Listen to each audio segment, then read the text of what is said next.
마태복음 13장 44절부터 46절 말씀까지 봅니다. 마태복음 13장 44절부터 46절 말씀까지 봅니다. 천국은 마치 밭에 감추인 보화와 같으니 사람이 이를 발견한 후 숨겨두고 기뻐하여 돌아가서 자기 소유를 다 팔아 그 밭을 샀느니라. 또 천국은 마치 좋은 진주를 구하는 상사와 같으니 극히 값진 진주 하나를 만나매 가서 자기 소유를 다 팔아 그 진주를 샀느니라. 아멘.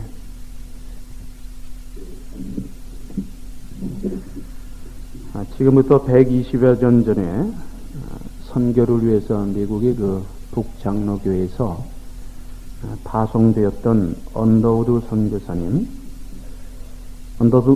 선교사님이 우리 조선 땅에 들어온 지 얼마 되지 않았을 때 하나님 앞에 이런 기도를 드렸습니다.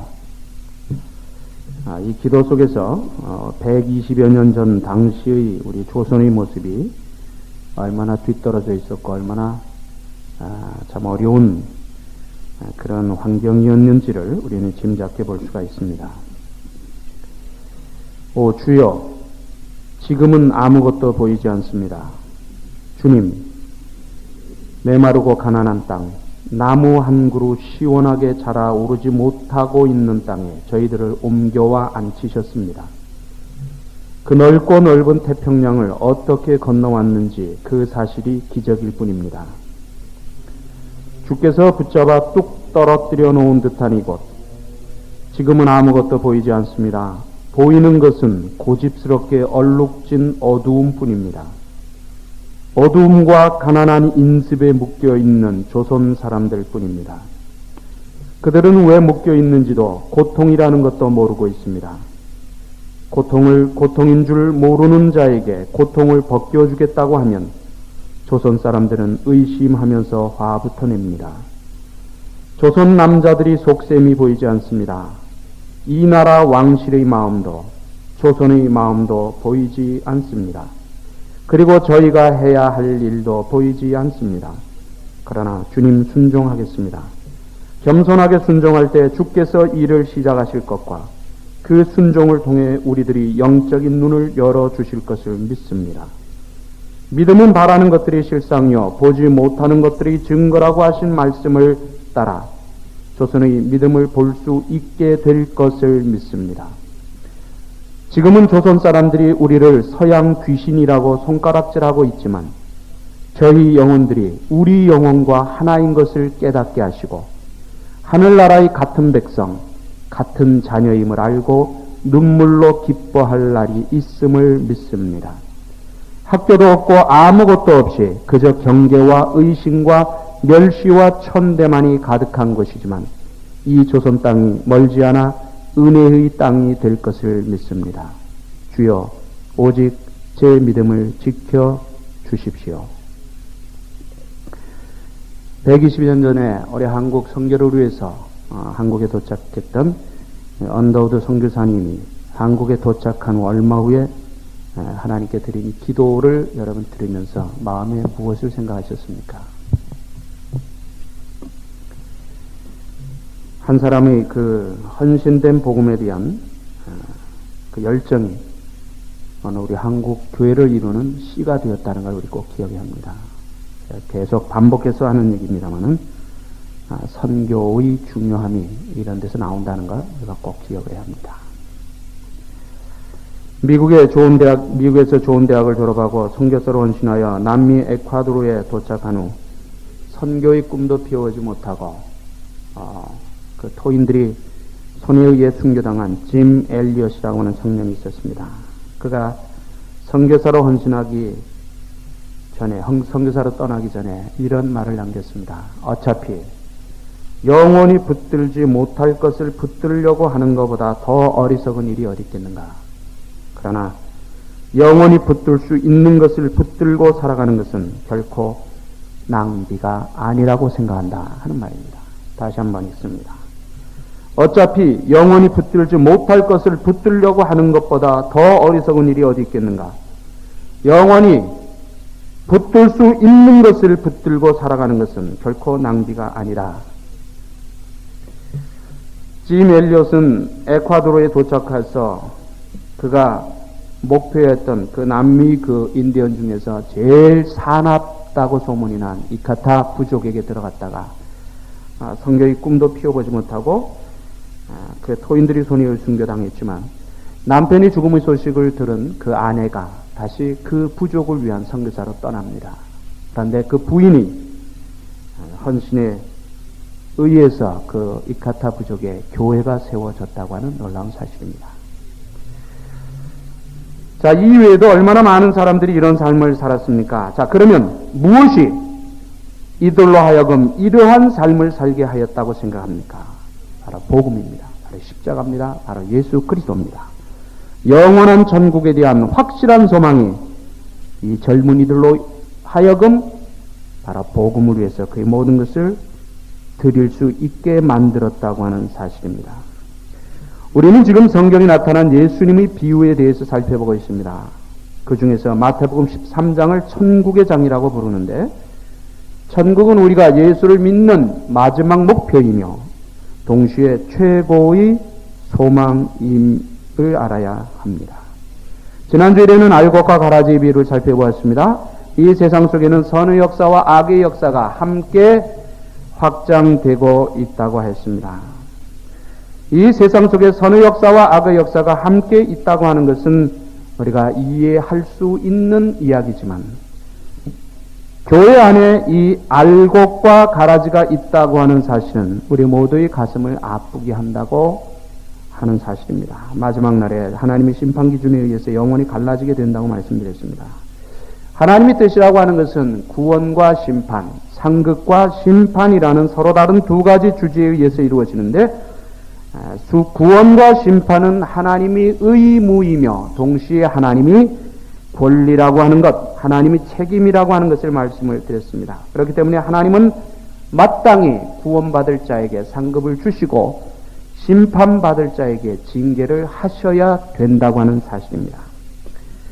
가라지의 특징 세 가지가 있다고 했습니다. 결실할 때까지 잘 구별이 되지 않기 때문에 위장성이 뛰어난다고 했고, 철저하게 자기를 숨기고 있다가 때가 되면 그 본래의 모습을 드러내기 때문에 잠복성이 있다고 했고, 잘못 먹으면 죽을 수도 있기 때문에 해독성이 있다고 하였습니다. 이 알곡과 가라지의 비유 속에 들어있는 교훈은 하나님의 관심은 가라지를 뽑는 것에 있는 것이 아니라 곡식을 보호하는 데 있다고 했습니다. 예수 믿는 사람들 때문에 예수 믿지 않는 사람들이 살아가고 있는 것이 오늘의 삶의 모습이라고 했습니다. 가라지를 뽑는 사람은 우리가 아니라 천사들이라고 했습니다. 우리 사명은 비판, 정죄, 판단이 아니고 하나님 앞에서 좋은 열매를 맺는 것이라고 했습니다. 진실과 거짓, 선과 악은 분명히 드러난다고 했습니다. 아무리 똑같아 보여도 그 뿌리가 다르면 그 열매도 다를 수밖에 없다고 했습니다. 다음에 네 번째로 알곡은 상급으로 가라지는 심판으로 영원히 갈라진다고 했습니다. 지금은 다 같은 것 같아 보여도 이미 그 길은 다르게 정해져 있다고 했습니다. 자, 오늘도 계속해서 천국의 비유 중 밭에 감추인 보화와 진주에 대한 비유 속에 나타난 교훈을 살펴보도록 합니다. 마태복음에는 천국이라고 하는 단어가 34번이 기록되어 있습니다. 자, 그런데 다른 성경에서는 하나님의 나라라는 단어를 주로 사용하였는데, 왜 마태는 천국이라고 하는, 하늘나라라고 하는 단어를 사용했는가 하는 문제입니다. 마태는 마태복음을 자기 동족들인 유대인들에게 소개하기 위해서 예수 그리스도는 메시아고 유대인의 왕으로서 오신 분이라는 것을 소개하기 위해서 기록을 합니다. 그래서 마태복음 첫 장에 유대인의 족보를 기록하고 있는 것입니다. 유대인들은 전통적으로 하나님이라는 이름을 부르지 않았습니다. 제3계명 때문이었습니다. 여호와의 이름을 망령되이 일컫지 말라고 하는 그 하나님의 계명 때문에 혹시 부지 중이라도 하나님의 이름을 망령되이 일컫게 될까봐 하나님의 이름을 아예 부르지 않는 그런 전통을 가지고 있었다는 말입니다.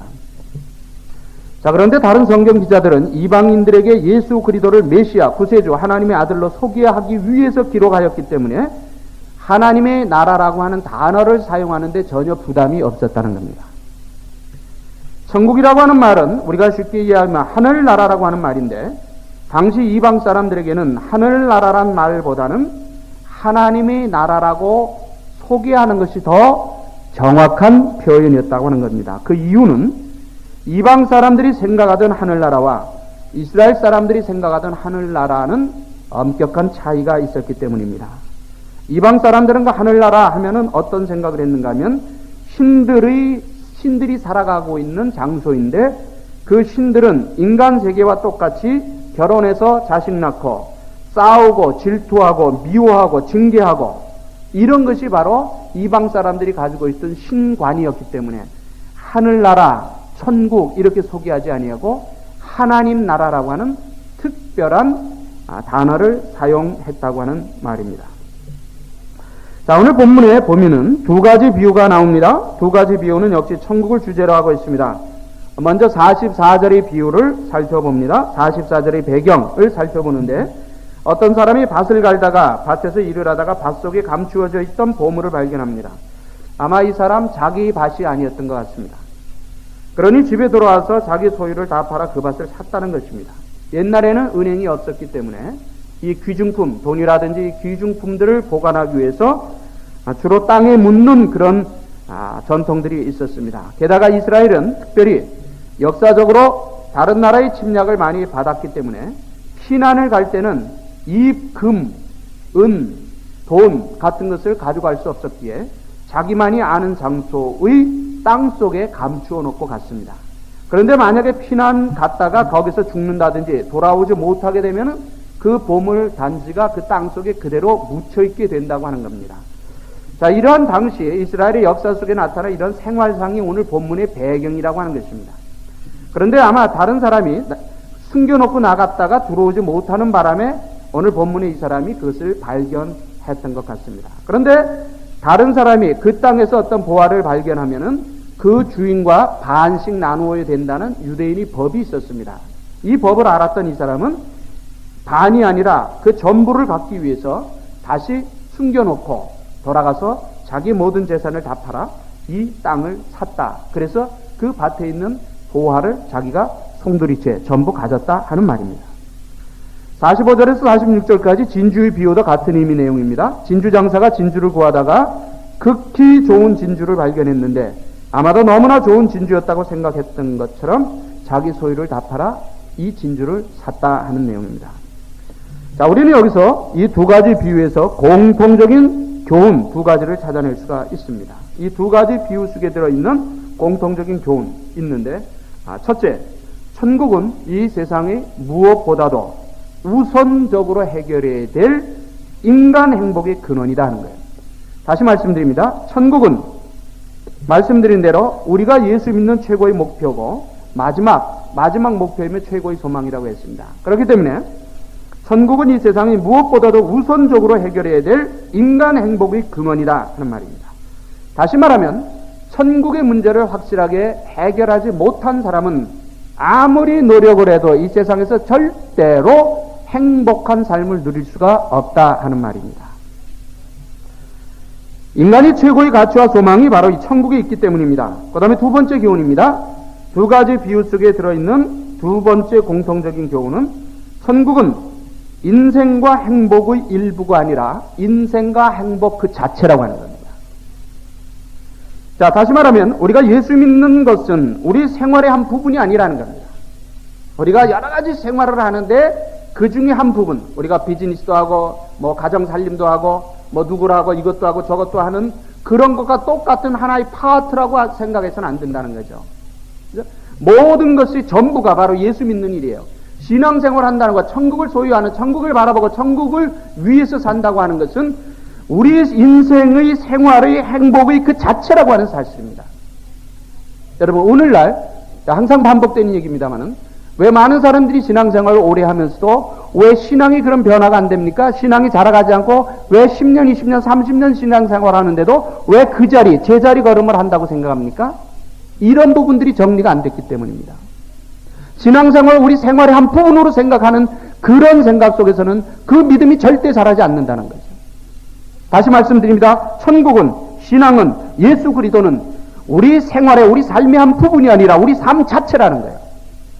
우리 삶 자체라고 하는 이런 부분이 정리가 되어야만 거기서 우리 믿음이 자라갈 수 있고 우리 삶이 변화될 수 있다고 하는 말입니다. 항상 말씀드립니다만 이 기본적인 것이 안 돼 있으면, 기본적인 것에 대한 정리가 되어 있지 않으면은 우리가 아무리 신앙생활을 오래 해도 믿음이 더 이상 자라가지 않습니다. 여러분, 피아노든지 예를 들어서 운동 경기라, 운동 그런 거, 스포츠라든지 하는 거 볼 때요, 처음부터 이 기초를 잘 닦은 사람은 얼마든지 실력이 자라갑니다. 그런데 처음부터 이 기초가 제대로 되어 있지 않은 사람은 어느 정도 가면 그 이상은 잘하지 않아요.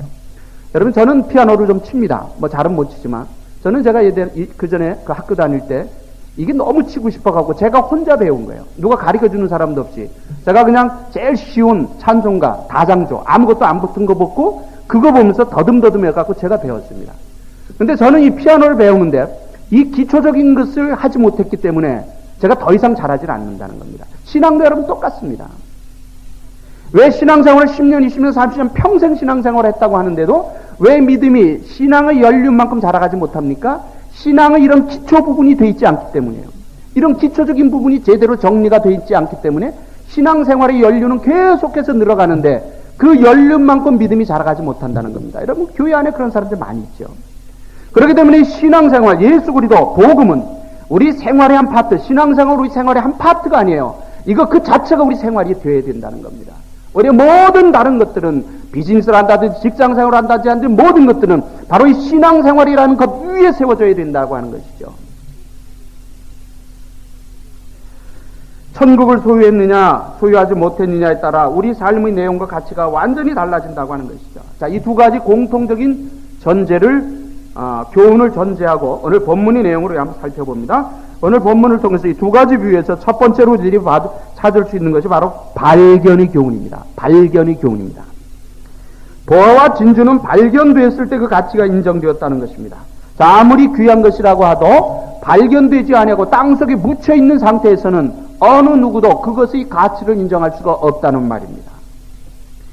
이 발견의 교훈에 있어서 첫 번째 비유와 두 번째 비유가 좀 다릅니다. 그 경우가 좀 다릅니다. 첫 번째 비유는 생각지도 않은 경우에 발견되는 경우입니다. 이 보물을 발견할 수 있다거나 발견하게 될지도 모른다거나 어떤 기대가 그것을 발견하게 한 것이 아니라 전혀 그것에 대한 기대가 없는 상황에 우리식으로 표현하자면 아주 우연히 발견된 경우, 우연히 복음을 듣고 예수를 믿게 된 경우, 생각지도 않았는데 복음을 통해서 예수를 믿게 된 경우를 말합니다. 오늘도 마찬가지죠. 오늘도 전혀 생각지도 않았는데 복음을 듣고 예수 믿게 된 사람들이 많이 있습니다. 그 한국에 서재생 목사님이라는 분이 계십니다. 이분은 전직 승려였습니다. 스님이었습니다. 스님이었는데 하루는 길을 가는데 어떤 한 사람이 지나가면서, 물론 그 사람도 크리스찬이었겠죠. 지나가면서 툭 한마디 던졌습니다. 스님도 예수 믿었으면 참 좋겠네요. 이 말 한마디 하고 지나갔어요. 그런데 스님도 예수 믿었으면 좋겠네요 하는 이 말이 그 마음을 흔들기 시작합니다. 그러다 결국은 그 말에 거꾸러져서 자기가 예수를 믿고 신학을 해서 지금 목사님이 돼서 서울에서 목회하고 계십니다. 자, 이런 경우를 말하는 거죠. 전혀 생각하지 않는데 스님도 예수 믿었으면 좋겠네요 하는 그 말 한마디 때문에 그 삶이 완전히 변화되어진 그런 경우를 말합니다. 그래서 이것이 바로 첫 번째 감추어진 보화 속에 담겨져 있는 그런 비유라고 하는 거예요. 두 번째 비유입니다. 두 번째 비유는, 첫 번째 비유는 생각지도 않은 경우에 우연히 그 발견된 경우를 말하고, 두 번째 경우는 자기 수고와 자기 노력의 결과로 발견된 경우입니다. 자, 진주, 그것도 좋은 진주를 구하려고 찾아다니던 이 진주 장사, 자기 수고의 결과로 좋은 진주를 발견한 경우라고 하는 말입니다. 다시 말하면 이 극히 좋은 진주를 발견하기 전 사람까지만 다니고 그만두었다면 이 진주를 발견하지 못했습니다. 그러나 이 진주를 발견하기 바로 전 사람에게서도 또 한 걸음 더 나아서 자기 노력과 수고를 들였기 때문에 이 극히 좋은 진주를 발견할 수 있다고 하는 거예요. 복음이라고 하는 것은 생각지도 않은 경우에 우리에게 들려올 수도 있지만, 또 우리가 그 복음이라는 것을 바로 깨닫고 바로 신앙의 길을 가기 위해서 우리 노력과 수고의 결과로 얻을 수도 있다고 하는 말입니다. 디모데후서 4장 6절에 선한 싸움을 싸우고 달려갈 길을 마치고 믿음을 지켰으니 이제후로는 의로우신 재판장께서 생명멸관을 알위에 예비하실 것이고 나에게만 아니라 주의 나타심을 사모하는 모든 자에게니라 하는 그 말씀 있죠. 거기서도 바울이 노력과 결단을 담고 있는 말씀입니다. 내가 선한 싸움을 싸웠다는 말, 달려갈 길을 마쳤다는 말, 믿음을 지켰다는 말 속에는 저절로 되어진 것이 아니라 자기가 그것을 위해서 최선의 노력을 다했다고 하는 말입니다. 마태복음 7장 7절 구하라 찾으라 두드리라 이 말도 우리의 의지적인 노력과 수고를 전제한 말씀이에요. 이사야 55장 6절 여호와를 만날 만한 때에 찾으라 가까이 계실 때 그를 부르라 이 말씀도 결국 천국을 찾는 데 있어서 예수 그리스도를 만나기 위해서 우리가 감당해야 될 노력, 수고의 부분을 담고 있다고 하는 말입니다. 예수를 만나고 천국을 찾는 경우에는 생각지 않은 경우도 있고 자기의 수고와 노력의 경우도 있다고 하는 것. 이 두 가지가 오늘 첫 번째 발견의 교훈 속에 들어있는 밭에 감추인 보화와 진주의 비유 속에 들어있는 의미라고 하는 겁니다. 그렇기 때문에 우리도 이것이 필요하죠. 우리는 이미 복음을 들은 사람들입니다. 이미 복음을 들은 사람이에요. 천국에 대해서 아는 사람들입니다. 천국에 대한 소망을 가지고 살아가는 사람들입니다. 그러면 우리들에게 필요한 것이 어느 부분입니까? 두 번째 비유 부분입니다. 이제 우리 믿음이 더욱더 세워지기 위해서 우리는 나름대로 노력과 수고를 아끼지 말아야 된다고 하는 말입니다. 자, 그 다음에 두 번째, 오늘 본문을 통해서 얻을 수 있는 교훈은 가치 교훈입니다. 보물과 진주를 만났을 때 그 가치를 알았다는 거예요. 아무리 귀한 보물과 진주를 만났다고 해도 그 가치를 알지 못한다면 아무 의미가 없다고 하는 거예요. 전에 제가 한번 말씀드렸습니다. 어떤 선교사님이 아프리카 가서 어떤 부족에 전도하기 들어갔는데 거기서 아이들이 가져 놀더래요. 돌 같은 걸 갖고 놀더랍니다. 그래서 이렇게 가만히 보니까 돌이 반짝반짝 하는데 예사돌 같지 않아서 보니까 그게 다이아몬드 원석이라더랍니다. 다이아몬드 원석을 가지고 아이들이 우리 한국 아이들 돌치기하고 공기 노는 것처럼 그렇게 놀더라는 겁니다. 왜? 그 가치를 모르기 때문이에요. 가치를 모르면 아무 귀한 것 갖다 줘도 그것이 귀하다고 하는 사실을 모르게 된다고 하는 말입니다. 그래서 예수님께서 마태복음 7장 6절에서 거룩한 것을 개에게 주지 말면 너희 진주를 돼지 앞에 던지지 말아라. 그죠? 가치를 모르는 사람들에게는 이 귀한 가치 있는 복음을 함부로 전하지 말아라. 그죠? 오늘도 영원히 귀한 가치의 복음을 많은 사람들이 그대로 지나쳐 버립니다. 그죠? 가장 최고의 가치가 있는 바로 이 복음을 오늘도 영원히 귀한 가치의 복음을 많은 사람들이 그대로 지나쳐 버립니다. 그죠? 가장 최고의 가치가 있는 바로 이 복음을 오늘도 많은 사람들이 별로 관심 없게 그냥 지내쳐 버리고 있다는 거예요. 요한복음 1장 11절 빛이 예수 그리스도죠. 자기 땅 이스라엘에 왔으나 자기 백성 이스라엘 백성이 영접하지 않았다는 겁니다. 가치를 몰았기 때문에. 예수 그리스도는 이 세상 부귀 명예 행복보다 더 귀한 가치가 있음에도 아직도 그렇게 생각하지 못하는 사람들이 우리 주위에는 너무나 많이 있다고 하는 겁니다. 자, 여기서 우리들이 한 가지 생각해야 될 또 중요한 것이 있습니다. 이 보물과 진주는 발견되고 난 후에 비로소 가치가 주어진 것이 아니라 이미 사람들에게 발견되기 전부터 그 나름대로의 가치를, 최고의 가치를 가지고 있었다고 하는 거예요. 다시 말하면 예수 그리스도, 복음, 천국은 우리가 발견한 후에야 그 가치가 생긴 것이 아니라 영원 전부터 스스로 최고의 가치를 담고 있는 것들이라는 말입니다. 우리가 발견했기 때문에 귀한 것이고 우리가 발견하지 못했기 때문에 귀하지 않은 것이 아니라는 거예요. 우리가 발견하든지 발견했든지 발견하지 못했든지 상관없이 바로 예수 그리스도는 복음은 천국은 그 자체로 영원한 가치, 최고의 가치를 지니고 있는 것이라는 말입니다. 빌립보서 3장 4절에서 11절까지 보면 바울이 예수 그리스도를 만난 후에 고백이 나옵니다. 자기가 자랑하던 모든 것을 다 배설물과 같이 버릴 수 있었던 이유는 예수 그리스도를 아는 것이 가장 고상함을 알았기 때문이라고 하는데 여기서 고상함을 알았다는 것이 무슨 뜻입니까? 최고의 가치와 귀함을 알았다고 하는 말입니다. 만나고 나니까 예수가 정말 귀하다는 것, 예수가 정말 가치 있다는 이것을 알고 자기가 그동안 자랑하고 있었던 모든 것들을 다 버렸다고 말을 합니다. 여러분, 가치를 아는 사람만이 그것에 그 이상의 것을 걸 수가 있어요.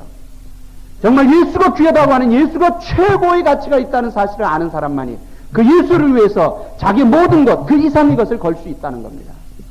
여러분, 아무리 우리가 예수가 귀하다, 복음이 귀하다 하더라도 그것에 대한 가치를 모르는 사람은 아무것도 어느 것도 거기에 걸 수 없다는 거예요. 중요한 것은 바로 이 가치 교훈입니다. 우리가 가치를 어느 정도까지 아느냐 하는 것, 우리가 짚어야 합니다. 예수 그리스도는, 복음은, 천국은 우리 일생과 생명을 걸기에 그 이상의 가치가 있다는 사실, 그래서 그것에 자기 일생을, 자기 생명을 건 사람들이 수없이 많다는 사실, 이걸 우리가 알고 살아야 된다는 겁니다. 그 다음에 세 번째, 우리 본문을 통해서 얻을 수 있는 교훈이 있습니다. 결단의 교훈입니다.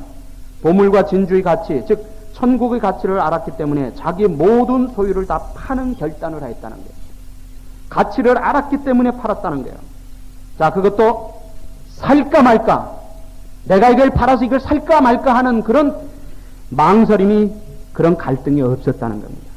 오늘 44절에 보면은 보화를 발견한 후 숨겨두고 기뻐하여라고 하는 단어, 45절에 극히 값준 진주라고 하는 단어에서 우리는 이 사실을 생각해 볼 수가 있습니다. 자, 여기서 보물과 진주와 그 이 사람이 가지고 있었던 재산을 비교해 볼 수가 있죠. 자기가 발견한 보물과 진주가 자기 전 재산보다 가치가 없었다면 이 사람이 자기 전 재산을 팔 이유가 있었겠습니까? 내가 발견한 이 보화, 그리고 내가 찾은 이 진주가 내가 가지고 있는 전 재산보다 가치가 없었다면 이 사람이 과연 자기 전 재산을 팔아갖고 이것을 샀겠느냐는 거예요. 자기가 발견한 이 보물과 자기가 만난 이 진주는 자기 모든 재산을 다 팔아서 사도 전혀 후회함이 없었다고 생각했기 때문에 망설이지 아니하고 그것을 샀다고 하는 겁니다.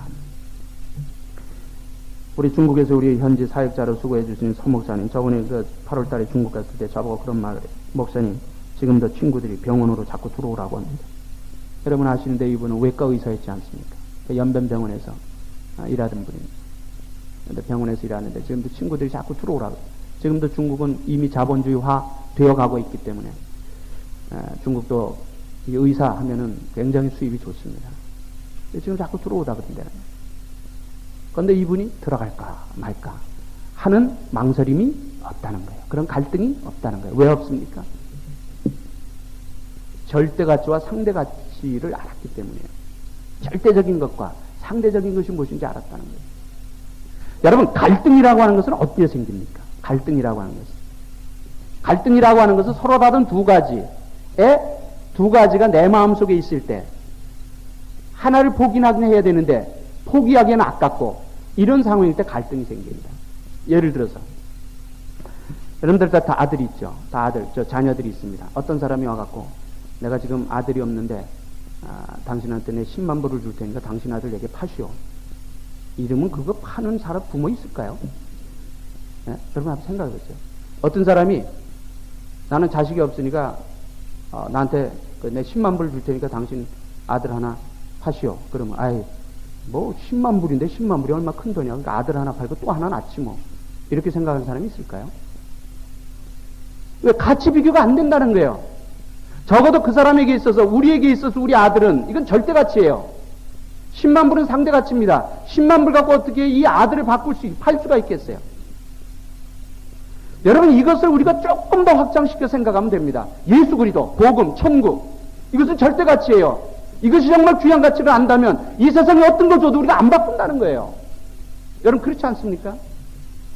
그런데 왜 천국, 예수 그리스도, 복음 이것을 놓고 세상의 것 때문에 우리가 갈등을 느낍니까? 아직까지 천국이라고 하는 이 예수 그리스도라고 하는 이 복음이라고 하는 것에 우리가 절대적인 가치를 아직도 부여하지 못하고 있기 때문이에요. 이것이 절대적인 가치로 우리 삶 속에 자리 잡고 있지 못하기 때문에 이것과 세상의 이런 것들과도 놓으면 우리가 갈등을 겪는 겁니다. 여러분. 그렇지 않습니까? 아들 10만 불 줄게 파시오 그럴 때, 야, 이걸 팔까 말까, 여보, 이거 10만 불 준다는데 어떻게? 큰 애를 하나 팔아 말아. 이렇게 갈등하는 사람이 있습니까? 여러분, 똑같은 원리입니다. 오늘 우리가 왜 세상 것에 쩔쩔매고 그것에 갈등을 가지고 살아갑니까? 왜 그거를 초월하지 못하고 살아갑니까? 그래서 바로 이 가치 결단이 되지 않기 때문이에요. 가치 결단이 되지 않기 때문에. 오늘 우리들에게 이게 필요하다는 거예요.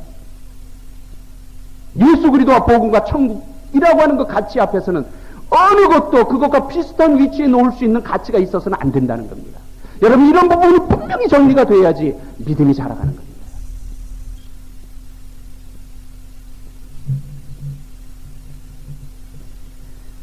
여러분, 신앙, 천국, 예수 그리스도는 비교의 대상이 아니라는 겁니다. 이게 좋은가? 예수 믿으면 좋은가? 예수 믿는 게 좋은가? 예수를 안 믿는 게 좋은가? 여러분, 예수 믿는 것은 절대적인 것이기 때문에 이거는 비교의 대상이 안 된다는 거예요. 비교한다는 것은 다 상대적이죠. 상대적인 것만이 비교가 되는 것이지 절대적인 것은 비교 자체가 되지 않는 겁니다. 그렇기 때문에 신앙은 예수 그리스도는 천국에 관계된 것에서는 갈등이 있어서는 안 된다는 겁니다. 여러분, 이런 문제에 우리가 갈등을 느끼게 되면 안 되는 거예요. 이런 문제 갈등을 느끼게 된다는 것은 상대적인 것과 이 절대적인 것 두 사이에서 우리가 갈등을 느낀다는 것은 아직도 내 믿음이 제자리를 찾지 못했다고 하는 것의 증거라는 거예요. 여러분, 순교자가 왜 생깁니까? 순교자가 만약 자기 생명과 영원한 생명에 대한, 육신의 생명과 영원한 생명 두 사이에서 상대적인 것이죠. 우리 육신의 생명은, 영원한 생명은 절대적인 것이죠. 이 두 생명 사이에서 갈등을 느꼈다면 순교할 수 있습니까? 순교 못합니다. 여러분, 이런 관점에서 우리가 모든 걸 이해하면 됩니다. 네? 여러분, 복음, 예수 그리스도 천국은 타협의 대상이 아니라는 겁니다. 절대적인 것이란, 절대 가치란 비교의 대상도 아니고 타협의 대상도 될 수 없다는 거예요. 그런데 거기에 우리가 갈등이 있다는 것은 아직도 절대적인 것과 절대 가치와 상대 가치를 정리하지 못하고 있기 때문에 이 두 사이에서 우리는 갈등을, 고민을 느끼게 된다는 겁니다.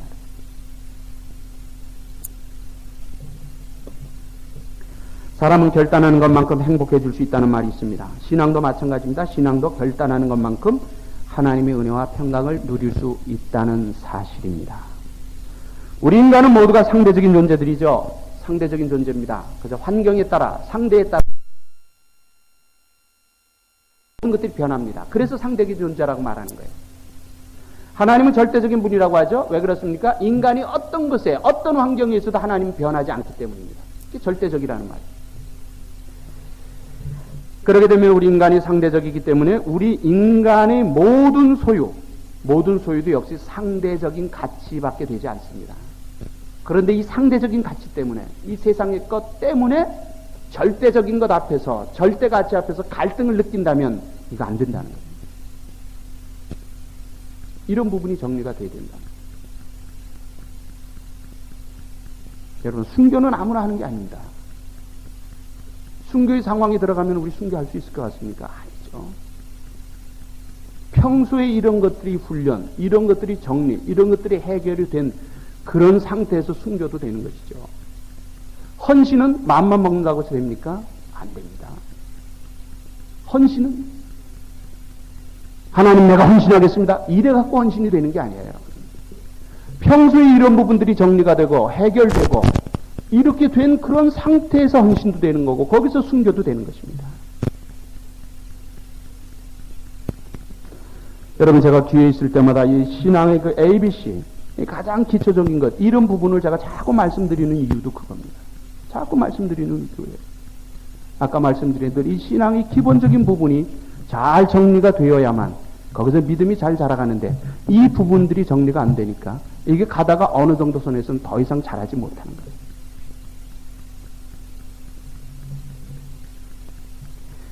우리 삶, 이 과정, 우리들이 살아가는 삶의 과정에서 우리가 절대적인 것을 만난다면, 절대 가치를 만난다면, 그리고 절대 가치를 만날 수 있다면, 여러분, 이 절대 가치를 위해서 이 상대적인 것들은 초월할 수 있어야 된다는 겁니다. 상대적인 것들은 갈등 없이 뛰어넘을 수 있어야 된다는 거죠. 사도 바울이 그랬지 않습니까?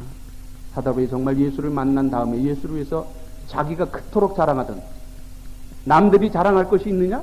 빌립보서 3장에서 그거 말하지 않습니까? 너희들이 자랑할 거 있느냐? 나는 너보다, 너희들보다 더 자랑할 게 있다. 더 자랑할 게 있다. 육체의 자랑할 것이 있다면 난 더 자랑할 게 있다. 그러나 예수를 위해서 내 모든 걸 배설물리 여겼다는 거예요. 바울은 그 가치 결단이 바로 된 거예요. 가치를 바로 알았다는 거예요. 이 절대적인 것 앞에 자기 상대적인 것 포기할 수 있는, 버릴 수 있는, 초월할 수 있는 그것을 알았기 때문에 하나님이 그렇게 쓰신 겁니다. 오늘 마찬가지. 오늘도 우리가 바울처럼 그렇게 쓰임받지 못한다 하더라도 이런 부분이 우리가 하나님 앞에서 잘 정리가 되어야만 하나님이 우리를 들어 쓰신다는 겁니다. 이 훈련입니다. 우리 삶은 순간적인 결단의 연속이듯이 우리 신앙도 순간적인 결단의 연속이어야 된다는 말입니다. 자, 그 다음에 네 번째, 마지막으로 오늘 본문을 통해서 우리들이 얻을 수 있는 교훈은 기회의 교훈입니다. 기회의 교훈입니다. 자, 이들은 보물과 진주를 발견해놓고 그것을 소유하기 위해서 자기들이 할 수 있는 전부를 그것도 즉시 행하여 소유하였습니다. 이것을 소유하는데, 행동으로 옮기는데 망설임이나 갈등이 없었다는 거예요. 자, 발견해놓고 이거 발견했는데 이거 사람들이 모르게 내가 다시 묻어놓고 이거 나중에 좀 사자. 시간 있으면 사자. 뭐 내가 할 것부터 해놓고 사자. 돈 좀 모아갖고 사자. 이러지 않았다는 거예요. 오죽하면 가서 자기 전 재산을 다 팔았다고 합니다. 주어진 환경과 기회를 잘 활용하였다고 하는 말입니다. 여러분, 우리가 신앙생활을 해가는 과정에 있어서 하나님께서 그때그때 우리들에게 깨달음을 주실 때가 있습니다. 그때 우리는 이걸 미루어서는 안 된다는 겁니다. 왜? 이것을 미루게 되면 그 다음에 그것이 내 것이 되지 않을 수도 있기 때문입니다. 오늘 깨달음을 내가 내일로 미루게 되면 그것이 내 것이 안 될 수도 있다는 거예요. 여러분, 그거 우리 많이 경험하지 않습니까? 그렇기 때문에 성경에서 우리들에게 주고 있는 교훈 중에 하나가 무엇입니까? 즉시, 곧 이겁니다. 아무리 귀한 깨달음을 내가 가졌다고 하더라도 그 순간에 즉시 하지 않으면 그것은 내 것이 되지 못할 수도 있다는 겁니다. 사도 바울이 자기의 모든 지식, 명예, 권력, 부 그리고 생명까지 다 동원해서 천국을 소유했다는 사실을 우리는 잊지 말고 기억해야 합니다. 절대적인 것 앞에서는 그것의 절대성을 인정하고 어떤 종류의 갈등이나 타협이나 망설임 같은 것이 있어서는 안 된다고 하는 겁니다. 여러분, 기회는 항상 있는 것이 아닙니다. 우리 살다 보면은 저도 그렇습니다. 여러분도 그럴 겁니다. 그런 것이 있으면 그때 내가 그것을 했어야 하는데 그때 내가 그것을 했어야 하는데 그런 아쉬움이 여러분에게 다 있을 겁니다. 저에게도 있습니다. 다 있습니다. 누구에게나 다 있습니다. 자, 그러나 그 기회, 그때 그것을 했어야 하는데 하는 그 아쉬움의 기회가 우리 죽을 때까지 두 번 다시 오지 않을 수도 있다는 겁니다. 여러분, 그런 경험 다 있으시죠? 저는 그때 내가 그걸 했어야 되는데 하는 그 기회가 지금까지 오지 않은 그런 기회를 다시 잡지 못한 그런 기회들이 있습니다. 그 놓쳐버린 기회들이 있어요. 그렇기 때문에 하나님은 내게 어떤 기회와 깨달음을 주셨을 때는 그것을 잡을 수 있는, 분별할 수 있는 지혜가 있어야 되는데 기회가 왔는데도 이것이 기회인지 아닌지 모른다면 그건 얘기할 거 없고요. 그죠? 기회가 왔는데도 이것이 기회인지 이것이 기회가 아닌지 그것도 분별하지 못한다면 그건 얘기할 거 없고 그건 그런 경우는 빼놓고 정말 하나님이 내게 주신 깨달음이 있고 이것이 내게 주신 기회라고 생각할 때는 여러분, 우리가 절대로 그걸 미루어서는 안 된다는 거야. 미루면 그 기회가 두 번 다시 내 일생에 오지 않을 수도 있다는 겁니다. 금년에 못하면 내년에 하지. 오늘 못하면 내일 하지. 이번 달에 못하면 다음 달에 하지. 물론 우리 육적인 것은 형편에 따라 그렇게 할 수 있어요. 그러나 영적인 것은 우리가 신앙적인 것은 그렇게 미루어서는 안 된다고 하는 겁니다.